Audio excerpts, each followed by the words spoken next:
하나님의 말씀은 구약성경 에스겔 47장 1절에서 12절까지 말씀입니다. 그가 나를 데리고 성전 문에 이르시니 성전의 안면이 동쪽을 향하였는데 그 문지방 밑에서 물이 나와 동쪽으로 흐르다가 성전 오른쪽 제단 남쪽으로 흘러내리더라. 그가 또 나를 데리고 북문으로 나가서 바깥길로 꺾여 동쪽을 향한 바깥문에 이르시기로 본적 물이 그 오른쪽에서 스며 나오더라. 그 사람이 손에 줄을 잡고 동쪽으로 나아가며 천측을 측량한 후에 내게 그 물을 건너게 하시니 물이 발목에 오르더니 다시 천측을 측량하고 내게 물을 건너게 하시니 물이 무릎에 오르고 다시 천측을 측량하고 내게 물을 건너게 하시니 물이 허리에 오르고 다시 천측을 측량하시니 물이 내가 건너지 못할 강이 된지라. 그 물이 가득하여 헤엄칠 만한 물이요 사람이 능히 건너지 못할 강이더라. 그가 내게 이르시되 인자야 네가 이것을 보았느냐 하시고 나를 인도하여 강가로 돌아가게 하시기로 내가 돌아가니 강 좌우편에 나무가 심이 많더라. 그가 내게 이르시되 이 물이 동쪽으로 향하여 흘러 아라바로 내려가서 바다에 이르리니 이 흘러내리는 물로 그 바다의 물이 되살아나리라. 이 강물이 흐르는 곳마다 번성하는 모든 생물이 살고 또 고기가 심히 많으리니 이 물이 흘러 들어가므로 바닷물이 되살아나가겠고 이 강이 흐르는 각처에 모든 것이 살 것이며 또 이 강가에 어부가 쓸 것이니 엔게디에서부터 에네글라임까지 그물치는 곳이 될 것이라. 그 고기가 각기 종류를 따라 큰 바다의 고기같이 심히 많으려니와 그 진펄과 개펄은 되살아나지 못하고 소금 땅이 될 것이며 강 좌우가에는 각종 먹을 과실나무가 자라서 그 잎이 시들지 아니하며 열매가 끊이지 아니하고 달마다 새 열매를 맺으리니 그 물이 성소를 통하여 나옴이라. 그 열매는 먹을 만하고 그 잎사귀는 약재료가 되리라. 아멘. 에스겔은 바벨론 2차 침입 때 왕과 백성들과 함께 포로로 끌려갔습니다. 그때 그의 나이가 25세였습니다. 그리고 바벨론에 끌려온 지 5년이 지났습니다. 에스겔이 나이 30세가 되었을 때 그발 강가에서 하나님의 말씀이 임합니다. 30살이 되면 제사장의 사역을 원래 시작해야 하는데 에스겔은 할 수가 없는 상황이었습니다. 백성들은 다 포로로 잡혀왔고 본인도 포로 신세였기 때문입니다. 소망도 없고 비전도 없습니다. 회복의 기미도 전혀 보이지를 않습니다. 어떻게 하면 좋겠습니까? 또 나중에 에스겔이 결혼을 하게 되는데 예루살렘이 망할 때 멸망의 징조로 아내도 죽고 말았습니다. 개인적으로 봤을 때 에스겔은 큰 아픔과 상처가 있는 사람이었습니다. 그럼에도 불구하고 하나님께서는 그를 소망과 희망의 메시지를 전하는 선지자로 불러주셨습니다. 실패를 겪고서도 좌절하거나 낙심하지 않고 하나님의 소망과 희망의 메시지를 전할 수 있다는 것이 얼마나 큰 축복인지 모릅니다. 그가 처한 상황과 환경은 도저히 무언가를 하기에는 힘들어 보였지만 이런 힘든 상황 속에서도 하나님이 그와 함께 하시며 그에게 소망을, 희망을 부어주셨습니다. 오늘 본문은 이런 아픔의 사람 에스겔에게 보여주신 생수의 강에 대한 환상입니다. 하나님께서 37장에서는 마른 뼈의 환상을 보여주셨지 않습니까? 마른 뼈가 살아나는 기적이 일어났습니다. 야, 너희들 정말 힘들고 어려운 상황이지만 마른 뼈가 살아나듯이 너희도 살아날 것이다. 이제 47장에서는 어떻게 말씀하고 계십니까? 성전에서부터 물이 흘러나옵니다. 그런데 그 물이 닿는 곳마다 살아나고 회복되고 치유되는 은혜가 일어나는 것입니다. 메말랐던 것들이 살아나고 병들었던 것들이 치유되고 회복됩니다. 이 말씀을 통해서 하나님께서 무엇을 보여주시는가? 성전에서부터 흘러나오는 그 생명수가 모든 것을 살리고 회복시킬 것이다. 너희들 지금 힘들고 어렵지? 너무나 열악한 상황이지? 두려워 마, 떨지 마. 내가 함께 할 것이고 다 회복시켜 줄 것이다. 이렇게 말씀하고 계시는 것입니다. 이 말씀을 통해서 힘들고 어려운 시절을 보내고 있는 성도님들, 다시금 힘을 내시기 바랍니다. 살리시고 회복시키시는 하나님의 은혜가 함께 하실 줄 믿습니다. 첫째로, 오늘 이 환상을 통해서 우리가 기억해야 할 것은 무엇입니까? 예배로부터 생명수가 흘러나오더라는 것입니다. 한번 따라하겠습니다. 예배로부터 생명수가 흘러나와야 합니다. 생명수가 흘러나와야 합니다. 여러분, 예배로부터, 성전으로부터 물이 흘러나왔는데 그 물은 모든 것을 살리는 물이었습니다. 그 물이 어디서 흘러나왔는가? 성전으로부터. 다시 말하면 우리가 드리는 예배로부터 이 생명수가 흘러나온다는 것입니다. 1절 다 같이 읽어보겠습니다. 시작. 그가 나를 데리고 성전 문에 이르시니 성전의 앞면이 동쪽을 향하였는데 성전 오른쪽 제단 남쪽으로 흘러내리더라. 아멘. 성전 문지방 밑에서 흘러나오는 물이 동쪽으로 흐르다가 성전 오른쪽 제단의 남쪽으로 흘러내렸습니다.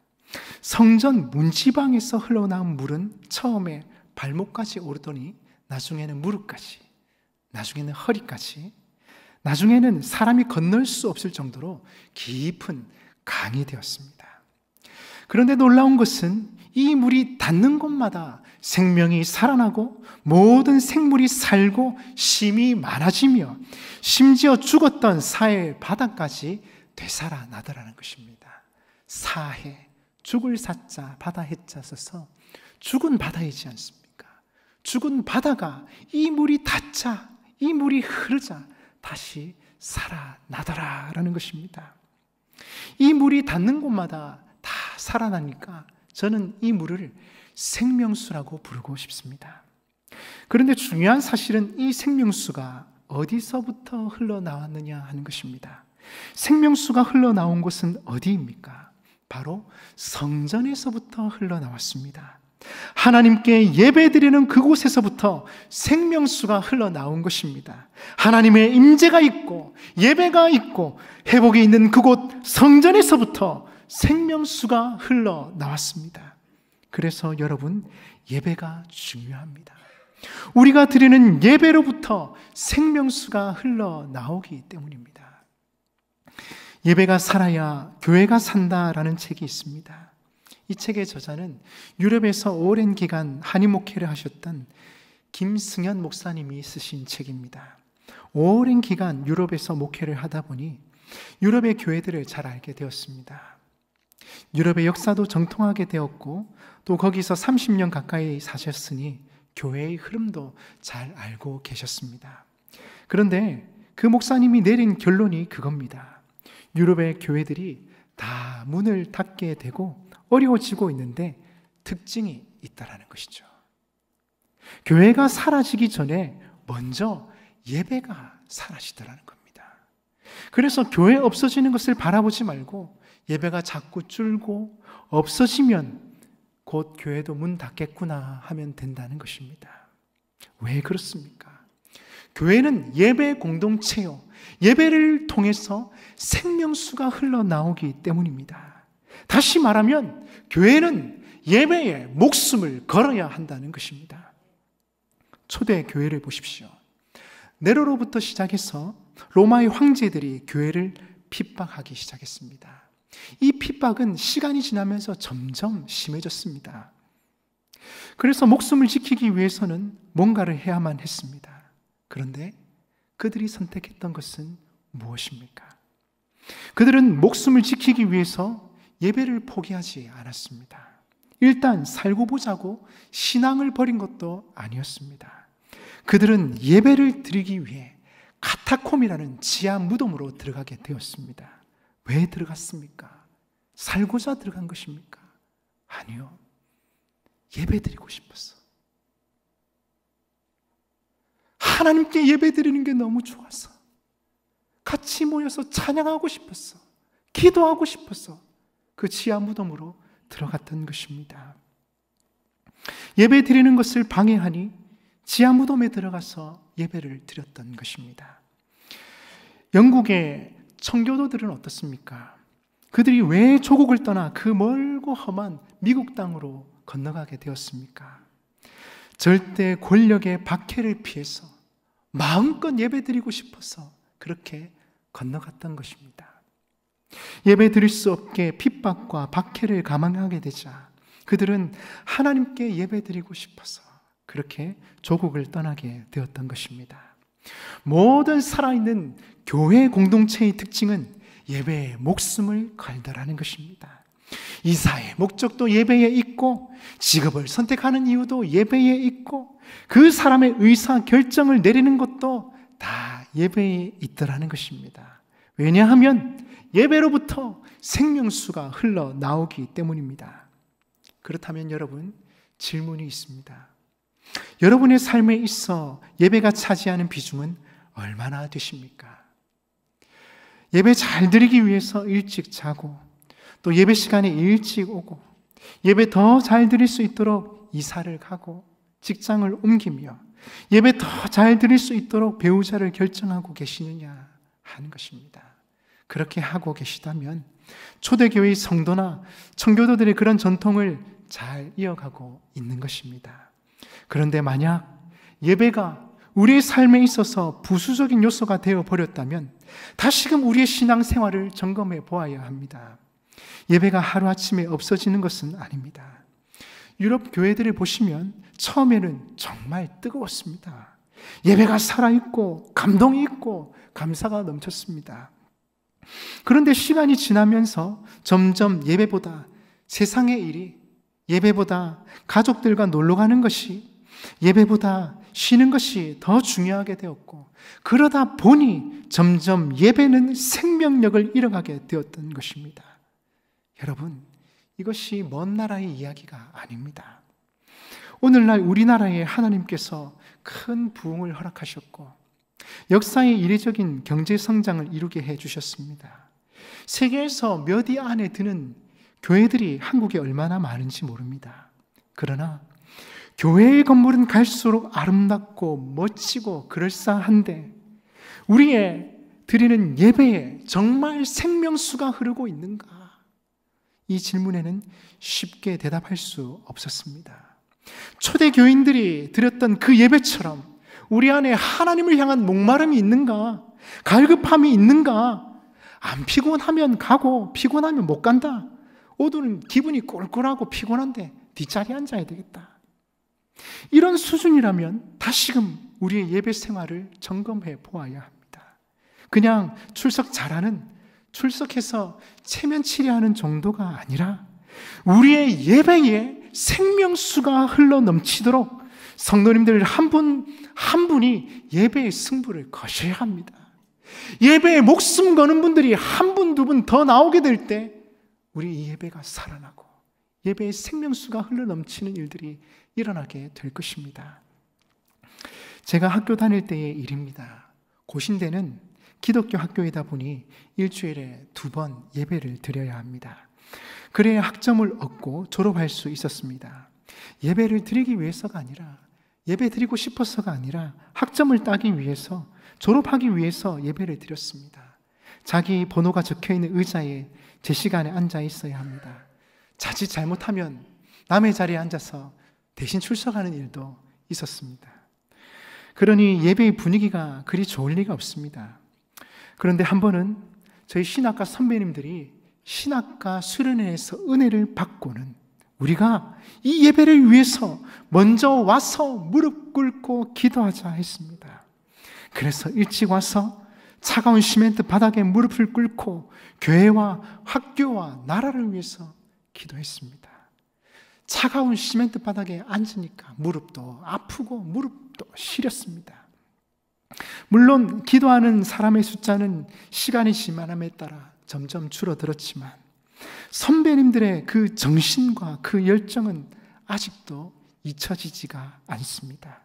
그들의 기도와 섬김으로 말미암아 예배가 살아나고 예배의 감동이 살아나는 것을 경험할 수 있었습니다. 우리가 드리는 이 예배가 이렇게 소중한 것이구나 정말 피부로 느낄 수 있었습니다. 여러분, 우리가 매주 드리는 이 예배가 얼마나 소중한지 모릅니다.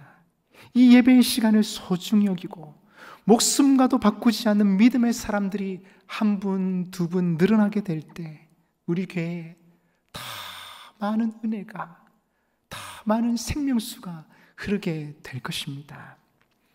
고신대 총장님 안민 장로님이 저와 같이 25년 같은 교회에서 생활했습니다.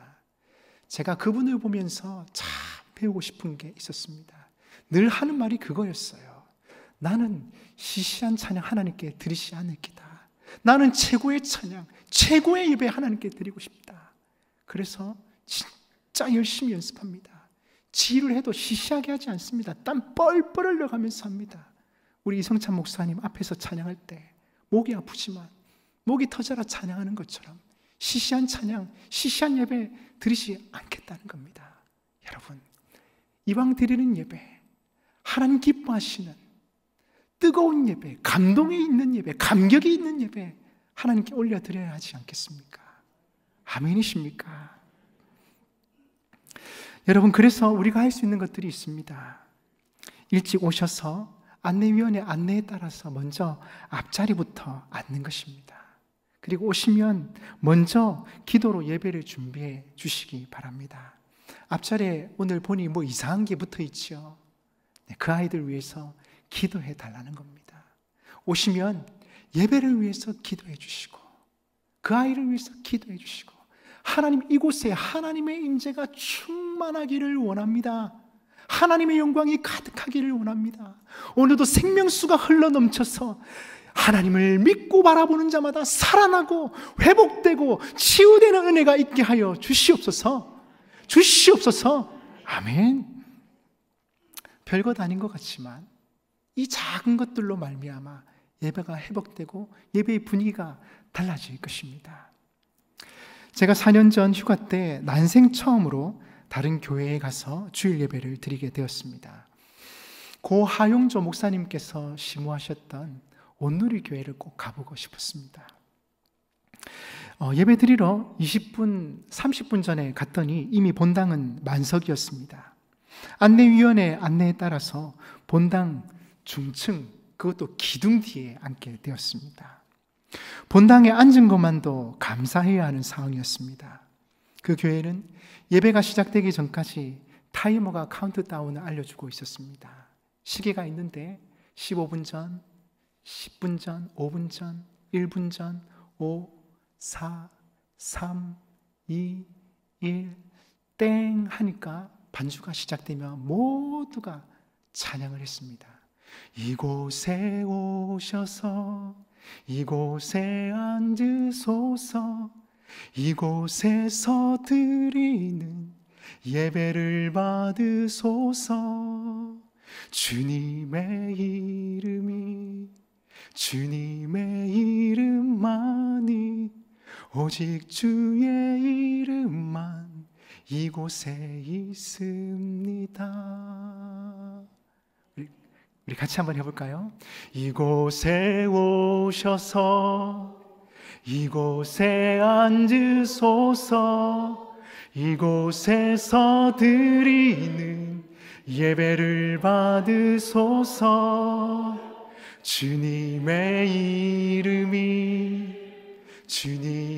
이름만이, 오직 주의 이름만 이곳에 있습니다. 아멘. 성도들의 간절한 마음이 느껴졌습니다. 성령님의 강력한 임재가 느껴졌습니다. 이야, 온누리 교회 살아있구나. 온누리 교회 예배가 살아있구나. 이야, 생명수가 흘러넘치는구나. 하 목사님께서 정말 목회를 잘 하셨구나. 그런 마음이 느껴졌습니다. 생명수가 우리의 예배로부터 충만하게 흘러 우리의 마음을 적시고 모든 성도들에게까지 미치도록 해야 합니다. 많은 손님들이 우리 교회에 오시면 우리 교회 예배도 살아있다 합니다. 감동이 있다 합니다. 그런데 저는 목마릅니다. 더 뜨겁게 예배드리고 싶습니다. 시시한 예배가 아니라 하나님의 임재가 있고 하나님이 살아 역사하시고 치유되고 회복되는 그런 예배, 뜨거운 예배, 하나님이 기뻐하시는 예배, 하나님의 임재가 강력한 예배, 그런 예배를 함께 드렸으면 합니다. 그래서 여러분, 우리가 예배의 생명을 거셔야 합니다. 우리 신앙의 클라이맥스가 예배가 되도록 해야 합니다. 옛날 어르신들이 예배를 준비하면서 어떻게 했습니까? 헌금 다리미로 펴고 가장 좋은 옷 다 걸어놓고 깨끗하게 씻고 하나님 만나러 간다. 어디 그리 꾸질꾸질하게 가노? 안 된다. 돈을 펴고 안 펴고 중요한 것이 아니라 예배의 생명 거는, 하나님을 만나는데 생명을 거는 부모님들의 그 정신을 우리가 이어가야 하는 것입니다. 우리의 부모님들은 예배의 생명을 걸었지 않습니까? 예배 한 번 잘 드리면 인생이 바뀐다. 저희 아버지가 늘 하시는 얘기였습니다. 아들아, 예배 한 번 잘 드리면 하나님 만나면 인생이 바뀐다. 네 삶이 바뀐대. 예배에 목숨을 걸어야 한다. 중학교 때부터 늘 그 이야기를 하셨습니다. 여러분, 우리가 예배에 생명을 걸어야 합니다. 우리 자녀들에게 무엇을 물려줄 수 있겠습니까? 예배의 생명 거는 아버지의 모습, 예배의 생명을 거는 어머니의 모습, 하나님 만나기를 간절히 사모하고 기대하는 부모의 모습, 그 모습을 우리가 물려주어야 하지 않겠습니까? 여러분, 간절히 사모하고 기대하는 자들마다 하나님께서 부어주시고 채워주시는 은혜가 있습니다. 우리 하나님 살아계시고 지금도 역사하시고 지금도 이곳 가운데 충만하게 임하시는 하나님이십니다. 사모하고 기대하고 뜨겁게 예배 드릴 때 하나님께서 우리의 예배를 받아주시고 이곳에 생명수가 흘러넘치는, 우리에게서 생명수가 흘러넘치는 그 은혜가 있을 줄 믿습니다. 믿습니다. 그래서 간절히 사모하고 예배에 생명 걸고 예배에 승부 거는 여러분 되시기를 주님의 이름으로 축복합니다. 축복합니다. 둘째로, 은혜의 체험은 점점 깊어져야 합니다. 여러분, 첫째 무엇이었습니까? 생명수가 예배로부터 흘러나왔습니다. 예배로부터 흘러나왔습니다. 그래서 예배에 승부 걸어야죠. 예배에 생명을 걸어야죠. 우리 찬양대는 찬양에 생명을 걸어야죠. 여러분, 둘째는 무엇입니까? 이제는 더 깊은 은혜의 자리로 나아가는 것입니다. 한번 따라하겠습니다. 은혜의 체험은 점점 더 깊어져야 합니다. 점점 더 깊어져야 합니다. 아멘. 하나님께서는 더 깊은 은혜의 세계로 나오기를 원하시는 겁니다. 발목, 무릎, 아니 허리까지, 아니 다 잠기는 데까지 나오라, 나오라, 목마른 마음으로 나오라. 하나님께서 그렇게 요구하시는 것이죠. 오늘 본문을 보니까 물이 넘쳐서 성전에서부터 물이 흘러나오는데 그 물이 넘쳐서 이제 발목까지 오는 겁니다. 나중에는 무릎까지 차고 허리까지 차고 나중에는 건너지 못할 강이 되었다 말씀합니다. 3절에서 5절 다 같이 읽어보겠습니다. 3절에서 5절 시작. 그 사람이 손에 줄을 잡고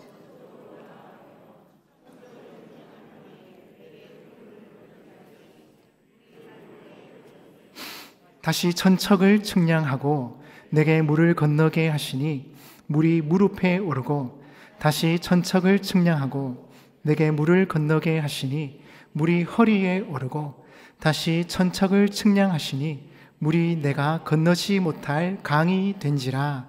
그 물이 가득하여 헤엄칠 만한 물이요 사람이 능히 건너지 못할 강이더라. 아멘. 여러분, 성전에서부터 생명수가 흘러나옵니다. 처음에는 발목까지 찼습니다. 조금 지나니까 무릎까지 찹니다. 나중에는 허리까지 찹니다. 나중에는 건널 수 없을 정도로 가득 차서 강이 되었습니다. 여러분, 우리가 누리는 은혜에도 수준이 있습니다. 그런데 중요한 것은 더 깊은 은혜의 자리로 더 깊은 데로 나아갈 수 있어야 한다는 것입니다. 이것은 개인 차원의 문제일 수도 있고 또 교회 차원의 문제일 수도 있습니다. 개인적으로 더 깊은 은혜의 자리로, 은혜의 세계로 나아가야지요. 우리 교회도요, 지금 잘하고 계시지만 더 깊은 데로 나아가야지요. 더 큰 하나님의 은혜를 받아야지요. 올해 표처럼 오직 성령으로 회복되는 은혜가 있어야지요. 성령 충만이 회복되고, 예배가 회복되고, 헌신이 회복되고, 교제가 회복되는 것입니다. 코로나 때문에 되겠나? 안 된다 하면 안 되는 겁니다. 사모하는 자, 기대하는 자, 목마른 자들은 하나님께서 길을 열어주십니다. 되게 하십니다. 물이 발목에 오르더니, 발목이 의미하는 바가 무엇입니까? 물이 흐르는데 발목 정도 옵니다. 우리가 바닷가 가면 들어가지는 못하고 저 바다의 채취를 느끼고 싶고, 그래서 어떻게 합니까? 신발을 벗고 양말을 벗고 잠시 발만 담그지 않습니까? 발목까지 옵니다. 맛만 보는 신앙입니다. 조금 아는 신앙입니다. 그런데 여러분, 이 정도에 머물러서야 되겠습니까? 이제는 물이 무릎 정도 옵니다. 그러면 이제 다리를 걷어야겠지요. 물살이 셀 경우에는 그 물살을 따라가기도 합니다. 하지만 아직도 자신의 자아와 생각이 강해서 자기 의지로 살아가는 사람입니다. 이제는 물이 허리 정도까지 옵니다. 물이 허리 정도 차면 일단 몸을 다 버리는 것 아닙니까? 그런데 아직도 물살의 힘과 자기의 힘과 싸움을 벌이고 갈등을 벌입니다. 갈등하는 신앙입니다. 마지막으로, 건너지 못할 강이 되었다는 것은 무슨 의미입니까? 자기 의지와는 관계없이 물의 흐름을 따라 살아가는 인생을 말합니다. 물에 자신의 몸을 맡기고 살아가는 인생입니다. 물살에 내 몸을 맡기며 하나님의 은혜로 살아가는 사람입니다. 이제 나는 죽고 예수로 사는 삶, 그런 삶을 의미하는 것입니다. 여러분, 우리가 은혜 받으면 이 정도는 받아야 되지 않겠습니까? 조금 맛보는 것이 아니요, 잠기고 충만해서 그렇게 그 물살의 힘대로 살아가는, 생명수가 흐르는 삶, 그런 삶을 살아야 되지 않겠습니까? 성령 충만이라는 것은 물속에 깊이 잠기는 것입니다. 내 뜻대로 계산 다 해가면서 살아가는 것이 아니고 하나님의 인도하심을 따라, 하나님의 말씀을 따라, 성령님 주시는 감동을 따라 살아가는 삶입니다. 여러분, 우리가 이런 깊은 은혜 속으로 들어갔으면 합니다. 시간이 지나면 지날수록, 신앙생활을 하면 할수록 은혜의 체험은 점점 더 깊어져야 합니다. 이제는 얕은 물가에서 물장구 치는 정도가 아니라 하나님의 깊은 은혜의 세계로 들어가는 것입니다. 그런데 11절에 보니 그 진펄과 개펄은 되살아나지 못하고 소금 땅이 될 것이며, 진펄, 개펄과 같은 사람들도 있습니다. 물이 들어왔다가 나갔다가 들어왔다가 나갔다가, 어느 때 보니 물이 차 있는 것 같기도 하고 어느 때 보니 물이 없는 것 같기도 하고, 이것도 아니고 저것도 아닙니다. 하나님은 어중간한 것 참 싫어하시는 것 같습니다. 요한계시록에 보면 뜨겁지도 차지도 않은 라오디게아 교회를 향하여 책망하고 계셨습니다. 요한계시록 3장 15절 16절 같이 읽어보겠습니다. 시작. 내가 내 행위를 아노니 내가 차든지 뜨겁든지 하기를 원하노라. 내가 이같이 미지근하여 뜨겁지도 아니하고 차지도 아니하니 내 입에서 너를 토하여 버리리라. 아멘. 여러분, 혹시 미지근한 신앙생활을 하고 있다면 하나님께서는 차든지 뜨겁든지 하기를 원하십니다. 이 정도면 되겠지, 늘 그 수준만을 유지하는 것이 아니라 사모하는 마음을 가지고 더 깊은 은혜의 세계로 들어가는 것입니다. 이제는 발목, 무릎, 허리 정도가 아니라 헤엄칠 정도의 물이 되어야 하지 않겠습니까? 더 깊은 은혜의 세계로 들어가는 것입니다. 그러기 위해서는 은혜 받는 자리에 힘써서 참석하셔야 합니다. 세상에 공짜는 없다 하지 않았습니까? 은혜 받기 위해서는 은혜 받는 자리에 자꾸 가야 합니다. 오후 예배, 수요 예배, 구역 모임, 성경대학, 새벽기도, 금요 심야기도회, 전도대, 기간 모임 계속하다가 시험 들 것 같습니다. 은혜 받을 수 있는 모임이 많이 있습니다. 다 참석할 수는 없겠죠. 그러나 지금 있는 상황에서 내가 할 수 있는 것 한두 개 더 하는 겁니다. 기도에 한 군데 더 가는 겁니다. 재활 치료하시는 분들 얘기를 들어보면 보통 힘들면 그만둔다 합니다. 아, 힘들다. 너무 힘드네. 그만해야지. 그런데 문제는 그렇게 하면 유지만 되고 재활에 아무 도움이 안 된다고 합니다. 힘들 때, 그만두고 싶을 때 한 개, 두 개 더 해야 합니다. 그렇게 한 개, 두 개 더한 것이 바로 재활이 되고 내 실력과 힘이 된다는 것입니다. 마찬가지로 바쁘고 힘든 중에 모임 하나 더 하고 기도에 한 번 더 참석하는 그것이 바로 우리를 더 깊은 은혜의 세계로 인도한다는 것입니다. 코로나 때문에 힘들다고 아무것도 하지 않는다면 예배는 계속 위축될 것이고 유럽의 교회들처럼 언젠가 우리도 교회 문을 닫아야 하는 날이 올 것입니다. 코로나가 왔을 때 우리 어떻게 했습니까? 모이기 힘드니까 그래 가복시 하자. 가복시 가정에서 같이 예배드리고 아멘으로 화답하고 10시에 같이 기도하자. 10시에 기도하면서 기도하는 가정들마다 기도합니다. 밴드에 글 올리고 우리 다른 거 할 수 없다면 성경 읽자. 성경 천독하자. 할 수 있는 것들이 많이 있습니다.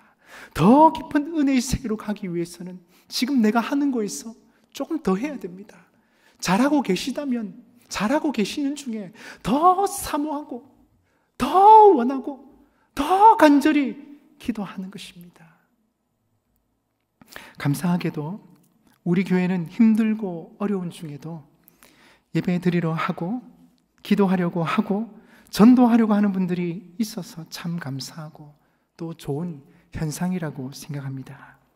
더 깊은 은혜의 세계로 나아가기 위해서는 은혜 받을 자리에 사모하는 마음을 가지고 힘써서 참석하셔야 합니다. 이제 춥던 날씨가 점점 따뜻해지고 있지 않습니까? 얼마나 좋습니까? 이제 모이기 좋은 계절, 기도하기 좋은 계절이 되었습니다.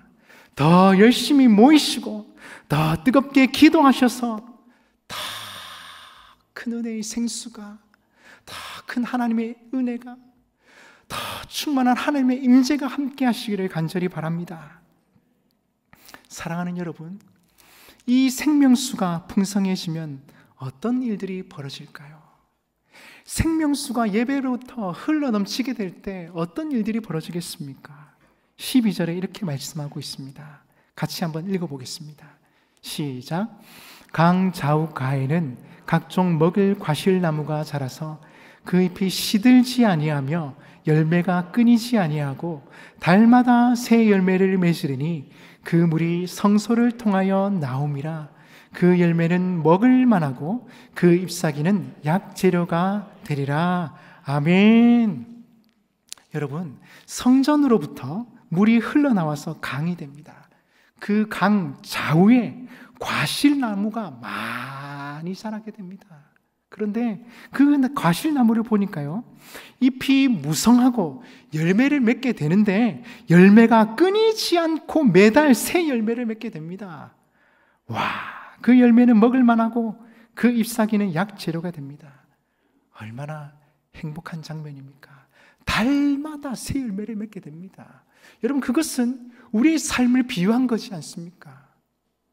우리의 삶에 생명수가 흘러넘치게 될 때에 열매를 맺게 되는데 어떤 열매요? 끊이지 않는 열매, 새로운 열매를 달마다 맺게 된다는 것입니다. 야, 여기까지 힘들게 왔는데 아니요, 이 열매가 끊이지 않는 것입니다. 하나님이 함께 하시면, 생명수가 흐르게 되면 이야, 열매를 맺게 되는데 끊임없이 새로운 열매를 맺게 되더라. 그 잎사귀조차도 치료제로 쓰이게 되더라. 살아나고 회복되고 치유되는 은혜의 역사가 계속해서 일어나는 것입니다. 여러분, 정말 이 에스겔이 이 환상을 보았을 때 얼마나 감사했겠습니까? 포로 생활을 하면서 바벨론의 포로로 끌려가서 힘들고 어려웠을 때였습니다. 낙심되고 점점 마음이 메말라갈 때였습니다. 코로나가 심해지면서 여러분 얼마나 힘드셨습니까? 예배 드리고 싶어도 나오지 못하고, 기도에 가고 싶은데 콜록콜록 기침을 해서 가지 못하고, 예배로부터 생수의 강이 흐른다 하는데 갈 수 없는 그 마음들, 여러분 얼마나 힘들고 아프셨습니까? 그런데 에스겔이 이 환상을 보면서, 에스겔아, 앞으로 이런 일들이 일어날 거야. 에스겔 37장에서 마른 뼈들이 살아나는 거 봤지? 말라서 살짝만 건드려줘도 이 뼈는 부러지는데 그 뼈가 살아나간다. 하나님의 말씀이 들어가면 살아난다. 그런데 47장에서는 성전에서부터 흘러나오는 이 생명수가 닿는 곳마다 살아나고 회복되고 치유되는 은혜의 역사가 있더라.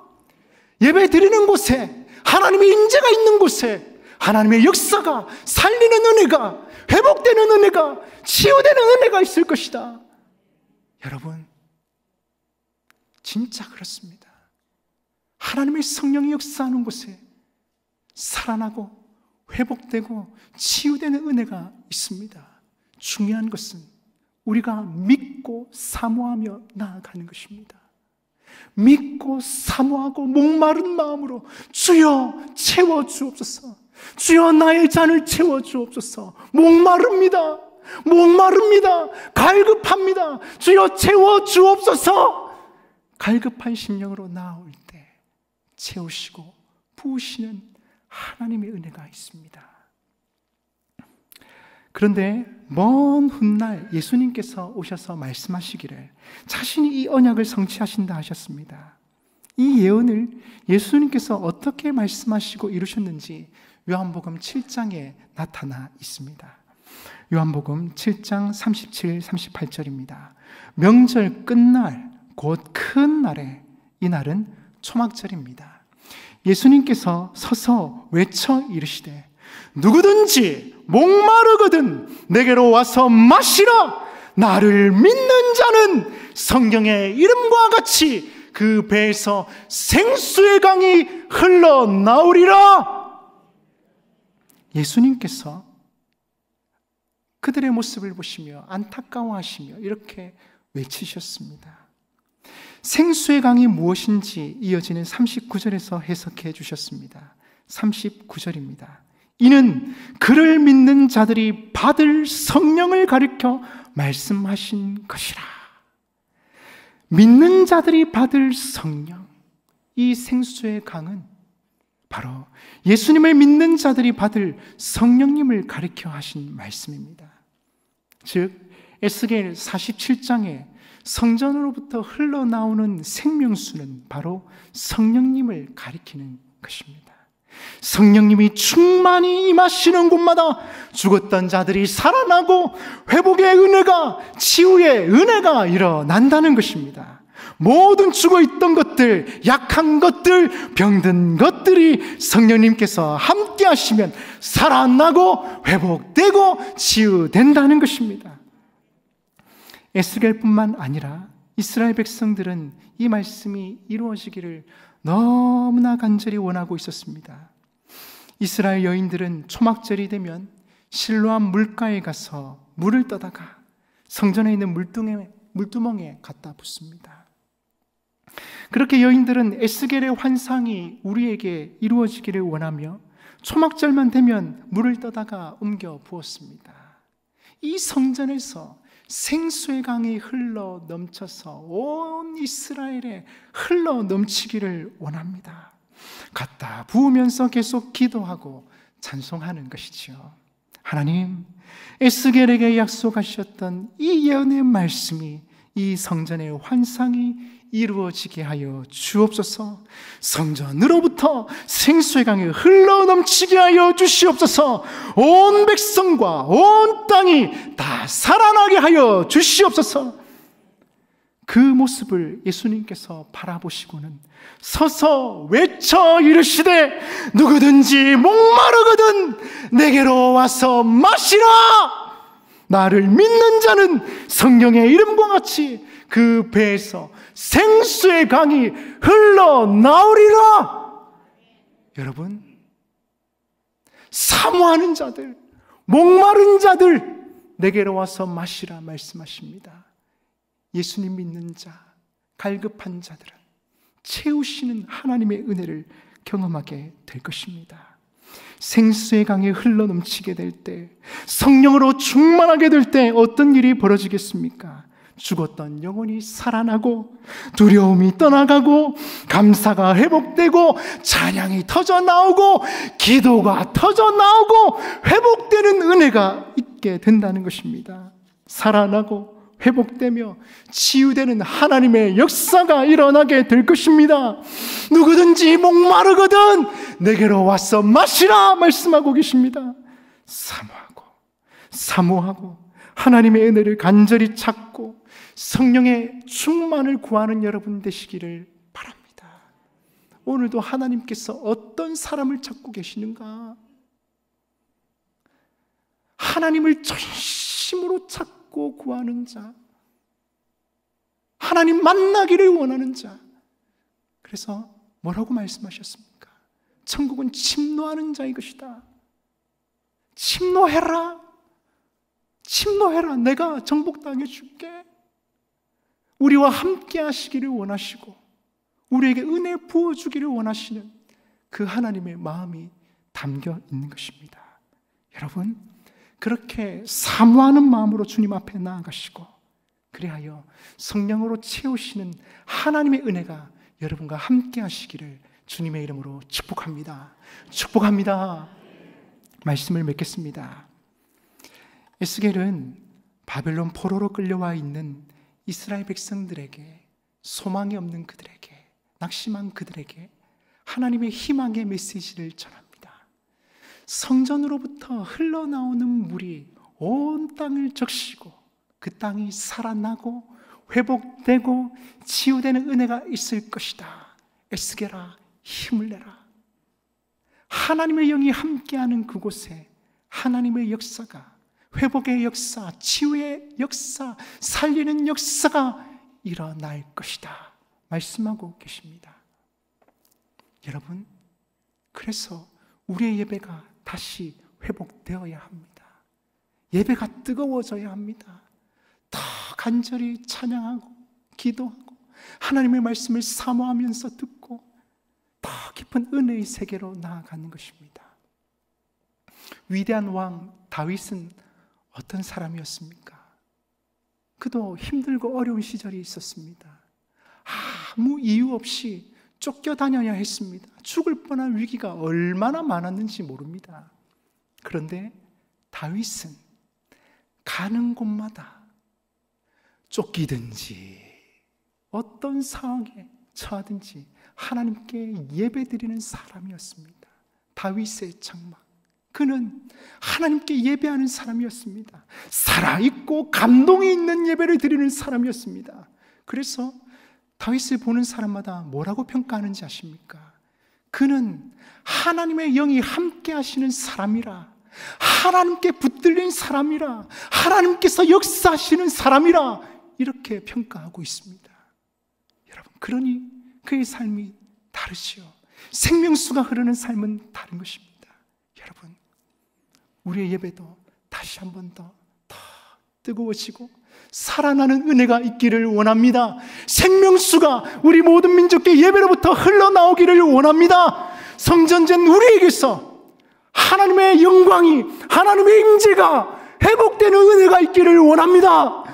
그렇게 사모하며 하나님 앞에 나아가는 여러분 되셔서 예배가 회복되고 하나님의 임재가 회복되고 치유되는 하나님의 역사가 회복되시기를 주님의 이름으로 축복합니다. 축복합니다.